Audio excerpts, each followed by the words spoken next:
Ce fichier Excel va vous permettre de construire votre business plan de votre future entreprise en vous permettant de sortir 3 documents de situation financière que sont le plan de financement, le résultat prévisionnel de l'entreprise, une prévision de trésorerie sur du court terme, 3 mois, et puis également sur les 3 années. Et également, vous aurez à disposition le bilan prévisionnel de votre entreprise sur 3 années. Alors, pour arriver à cela, il vous faudra remplir le document. Alors, vous êtes aidé, il y a des calculs automatiques et des contrôles en arrière-plan. Vous allez devoir indiquer quelle est la forme juridique. Donc, tout ceci pour pouvoir s'adapter ensuite aux formes de résultats et d'imposition. Donc, vous allez indiquer quelle est la forme juridique et quel est le régime fiscal que vous devez prendre. Vous allez prendre. Si vous êtes à l'IS, d'ailleurs, vous avez la possibilité d'indiquer si vous êtes à l'impôt réduit ou pas, puisqu'il va calculer l'IS. Vous allez indiquer quels sont vos différents investissements, commencer par les frais d'établissement. Vous allez compléter donc ce tableau qui est ici. Et ensuite, vous aurez le tableau d'investissement à remplir également, en indiquant pour chacun des investissements quelle est la part de financement en numéraire, en nature ou en emprunt, financé par un emprunt, quelle est la durée d'utilisation et quel est le type d'amortissement que vous allez pratiquer, en dégressif ou en linéaire ou exceptionnel, puisqu'en arrière-plan il va calculer les amortissements, lesquels seront intégrés dans le compte de résultat. Alors vous avez un contrôle qui est effectué pour vous reprendre sur vos erreurs. Il va contrôler si vos ressources sont supérieures ou du moins égales à vos investissements. Et si c'est supérieur, eh bien vous aurez un fond de roulement qui va apparaître. Si jamais c'était inférieur, eh bien on vous mettrait une petite alerte rouge de façon à vous dire que votre projet n'est pas cohérent. Donc vous êtes guidé à ce niveau-là. Voilà. Et à partir de là, donc, vous pourrez sortir votre plan de financement qui est ici. Alors il manquera évidemment le besoin en fonds de roulement qui sera déterminé au travers des éléments d'activité. Alors justement, ces éléments d'activité, on va les remplir. Vous allez devoir indiquer quelle est l'échéance moyenne de vos fournisseurs et quelle est l'échéance moyenne de vos clients, si jamais vous les pratiquez. Pourquoi ceci ? Eh bien parce que ça permet de déterminer le besoin en fonds de roulement de l'activité. Voilà, donc là-dessus vous pourrez faire plusieurs hypothèses et voir si ça passe ou ça passe pas. Voilà. Vous aurez une cohérence financière en fonction de ça. Vous allez indiquer quelles sont vos différentes charges, vous allez les relier à des postes comptables.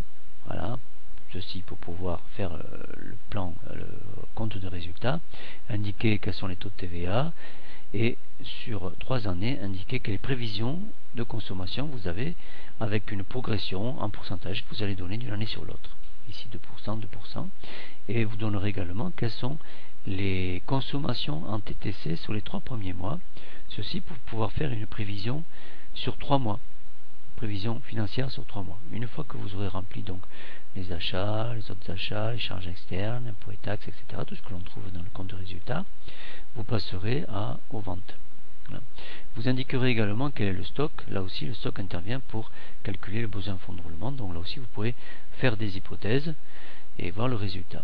Donc vous allez ensuite compléter quels sont les produits, de la même façon que l'on a rentré les charges, donc avoir les prévisions annuelles avec augmentation de pourcentage et quels sont les encaissements des différents premiers mois, les 3 premiers mois.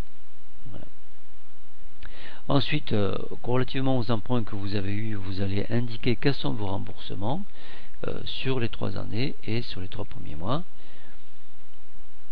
Là aussi, vous aurez un contrôle de cohérence.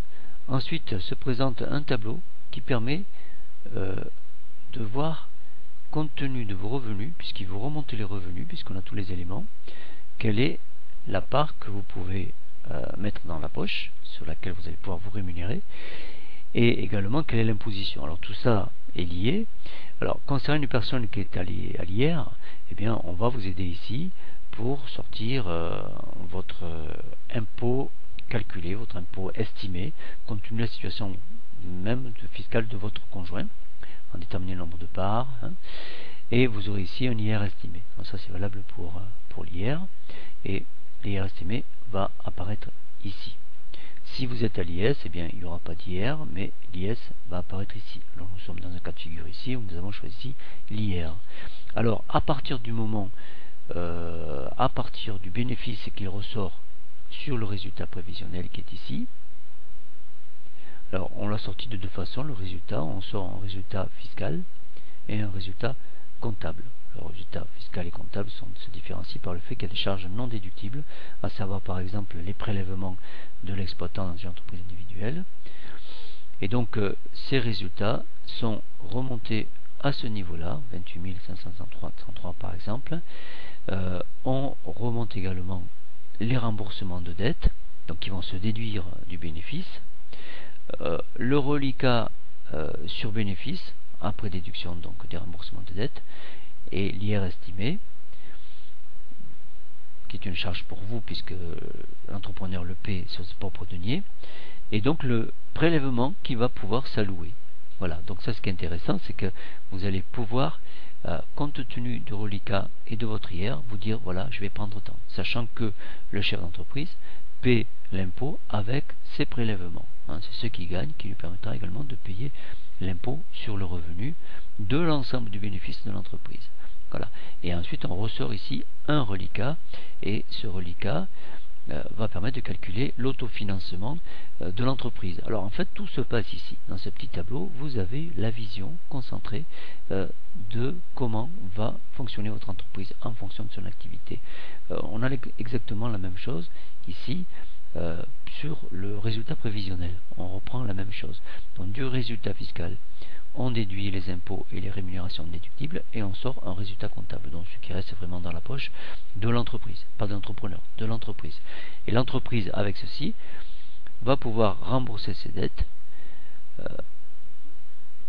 va bénéficier d'un bénéfice pour investir auquel on va ajouter les amortissements, et globalement elle disposera d'un autofinancement effectif de cette somme qui va pouvoir permettre d'effectuer des achats d'immobilisation.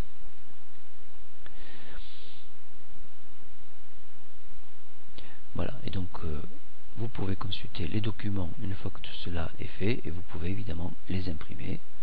Résultats prévisionnels que vous allez pouvoir également imprimer. Les prévisions de trésorerie qui vont vous indiquer si votre trésorerie est saine ou pas compte tenu de vos données.